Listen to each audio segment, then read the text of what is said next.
Chapter 17. Recognizing and finding the club wasn't a problem for Tracker.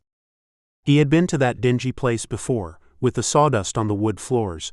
The smell of stale beer permeating the air mixed with urine left a lot to be desired. Living in a cave would be a step up for the lowlifes who made it their home away from home. Getting in wasn't a problem either, but getting out of the club could be. It was the weekend and parked out front, pickup trucks and motorcycles crowded out the gravel parking spaces. The entire town of hard asses ready for a fight after a few beers could be there. And the problem of too many witnesses. It wouldn't be good for the shifter community of Samseville for humans to see a werewolf in action, or to realize there were indeed werewolves in their midst. This wood frame of a club was a place where all the locals in this small town frequent. It didn't matter if they were the mayor or law enforcement, they would be here on most nights. There wasn't much to do, and there wasn't enough money in the town where they could go to Lake Tahoe or Las Vegas for excitement. So they did what they could and went where they could drink, fight, watch sports, and pick up women. The young and old men in town all congregated at the same place. A broken-down beer joint with its broken-down patrons and owners trading stories about how it used to be. The old men telling tales about how good things were in that town, but in reality, it was never good for anyone or anything. The wages were low and the rent high for rusted-out trailers or the wood frame houses which were too small for their families. The workers in the paper mill were promised more than one bedroom if they had children. The children kept coming, but the wages never rose, and new housing were just empty promises. If the workers stayed, they just lived to eat, drink, and fuck because they had little else to look forward to. When Tracker walked into the dim-lit club advertising beer, some signs were of a bygone era. He glanced around the room and found all eyes on him. It appeared to be the same crowd.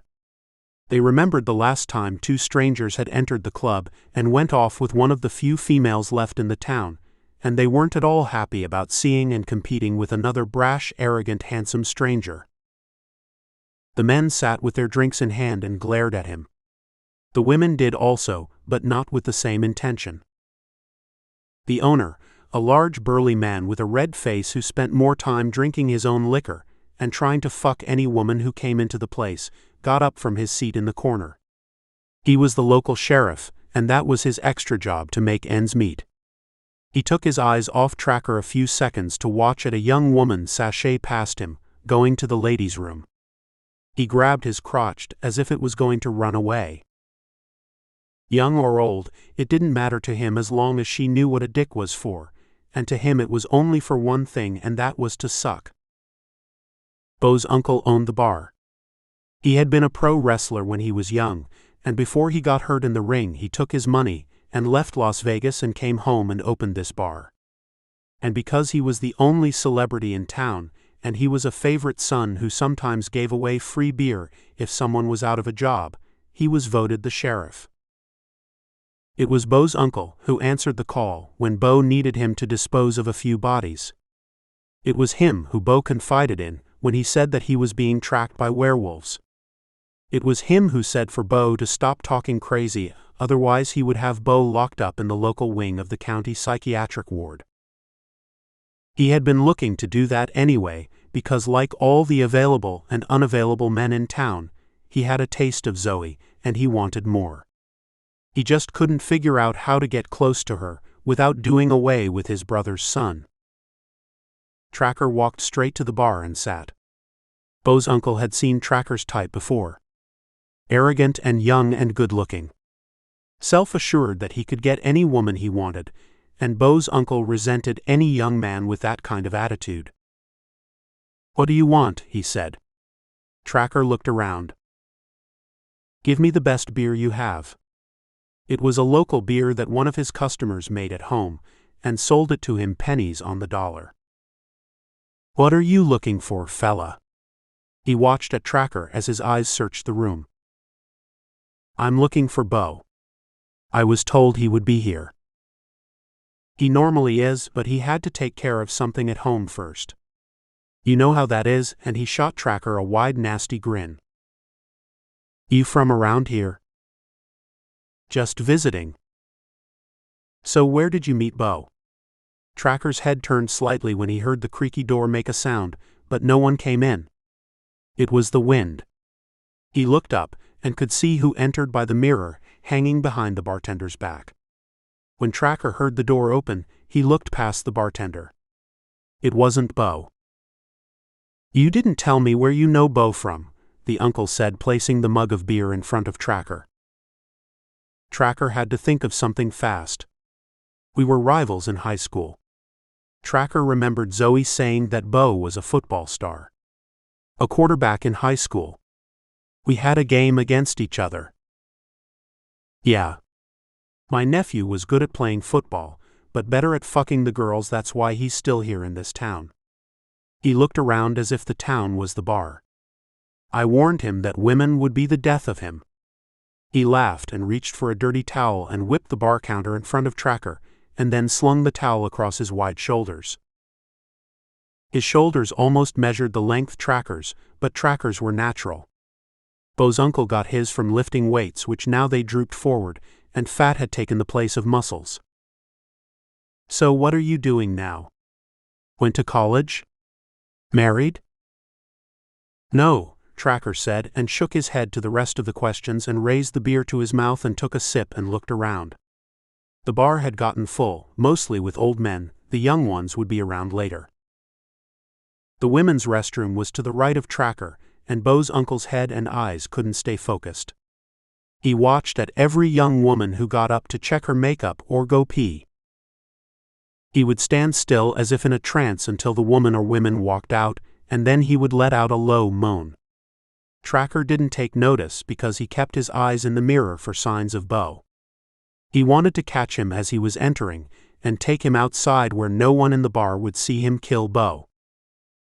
It could be a disaster for him if more people knew about him being a werewolf. The few humans knowing there were werewolves in parts of Nevada, the better. Tracker thought Bo had told his uncle, but he couldn't be sure. The uncle didn't appear to know Tracker, and Tracker didn't remember him being in the bar when he and Hunter first came there. You didn't say what you did for a living, the uncle said to Tracker. No, I didn't. And you aren't married? That's strange. No, I'm not. Tracker glanced around, preoccupied with who walked through the door. You would think a good-looking guy like yourself would be married. Now was his chance to brag on Bo. Well, my nephew has this beautiful girl. I guess he told you about her. No, he didn't. Tracker glanced up from looking in the mirror, waiting for Bo. He stood, reached in his pockets to pay for his tab, and dropped $10 on the counter. Keep the change. You bet. He picked up the money and shoved it into his pocket. Stick around, seeing that you are a friend and all, he would let you suck his wife's tits. Tracker half-turned, grabbed him by the shoulders, lifted him up. Tracker breathed hard. There was a grumble in the back, but no one wanted to intervene. They knew how foul-mouthed and bad-tempered the bartender could be. They just thought he had pissed off the stranger. I don't need his permission to suck or fuck her. I'm doing that now. And he dropped him to the floor. The men in the town thought nothing of it. They had wanted someone to put him in his place for years. Bo and his uncle ran roughshod over the townspeople, taking their money and waiting until they were drunk and then robbing them. The whole town knew what was going on, but they couldn't do anything about it. If they complained too much, someone would be found dead in a car accident, or their house would burn down. When the uncle got to his feet, Tracker was to the door, and the uncle hurled curses at him. When Bo gets here, I'll tell him what you did to me and he'll have your ass for this. Do you know who you just fucked with? Tracker walked calmly to the door and turned around and said, Do you know who you're fucking with? His eyes blazed and his thick eyebrows met in the middle of his furrowed brow. The uncle had never seen a look like that before. Except for the time he found a dog and tried to put it down when the dog had served his usefulness, and he didn't want to feed it any longer. The dog had the same look in his eyes, as if it would tear him apart if given half the chance. Placing his hand on the knob and opening the door, Tracker stepped out into the cool night air. The moon had disappeared behind the clouds, but the clouds suddenly moved and the light was bright, and Tracker saw Bo riding up. With a long stride, Tracker walked up to an unsuspecting Bo. Bo had just laid his helmet across his seat. When Bo looked up, Tracker said, "Do you remember me?" Bo slanted his head to the side and gave him a quick smile. Then it came to him. His smile vanished. "I thought you were dead." And Bo reached down to retrieve his gun, and with a quick flash of Tracker's hand, he took the gun from him, breaking Bo's wrist with one move. "Look what you've done," Bo said. His hand limp like a hinge holding the door. "That's not all I'm going to do. Do you know who you're fucking with? It seems that's the only thing you know, you and that loathsome uncle of you piece of shit." Bo ran to get to his bike with Tracker standing waiting for him to make another move. Searching around for his gun and hoisting himself across the bike with one hand, Bo soon realized that he needed both hands, but it was too late. Tracker reached and grabbed him, pulling him off of his bike and wrapping his hands around Bo's head. He raised Bo's face to him as if he was a child meeting his eyes. "I'm going to take Zoe, and there is nothing you can do about it. Go ahead. I'm finished with her. She'll fuck anyone, including you. I know what you are. You're an animal. You're that thing you call a werewolf. Zoe will leave you the first chance she gets. She likes men, not some kind of half-man. A wolf who wants to be a man." Bo laughed and spit on Tracker. He wiped it off his face with one hand and placed the other around Bo's neck. Tracker wasted too much time with this creature.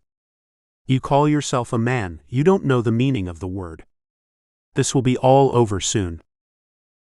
"Drop my nephew," a voice called out. Standing at the door with a gun in his hand, stood the uncle. With a quick turn in lightning speed, Tracker bit Bo on his jugular, tearing that portion of his neck apart, and then he threw Bo in the direction of his uncle. And because of the surprise, the uncle let go both barrels and blew Bo apart. Before the uncle could run, Tracker leapt on him. He had shifted in those seconds it took him to hurl Bo into the air. His lips receded and his teeth came forward, and he leapt up to attack the uncle. The uncle, fighting to keep Tracker from him, threw a blow, but his arms no longer had the power when he was a young man. All the uncle could do was try to protect his throat, but that wasn't enough, and Tracker ripped his hands away and ripped Bo's uncle's throat, where he fell lifeless in a heap of blood and guts. Rushing to his bike and shifting once more to keep anyone from seeing him, he pulled out a change of clothing and hurried into his jeans with no shirt. Tracker had to get out of the area before the townspeople came out of the bar to investigate the sound of gunfire. Sooner or later, someone would come looking for the uncle. But two brothers sitting at a small window in a booth saw what had happened, and they wouldn't venture outside for fear of their lives. If they told the story of a werewolf, few would believe them, because they were known to drink too much and make up stories. These brothers were two of the town's habitual pathological liars. They never told the truth about anything, so no one would believe them when they said to the local authorities that Bo and his uncle were killed by a werewolf. Jumping on his Harley, he revved the motor. It took off up the road and onto the interstate and to Lysel's cabin. It had been a long night, and Tracker looked forward to seeing Zoe. She was free now to be with him for as long as he wanted her.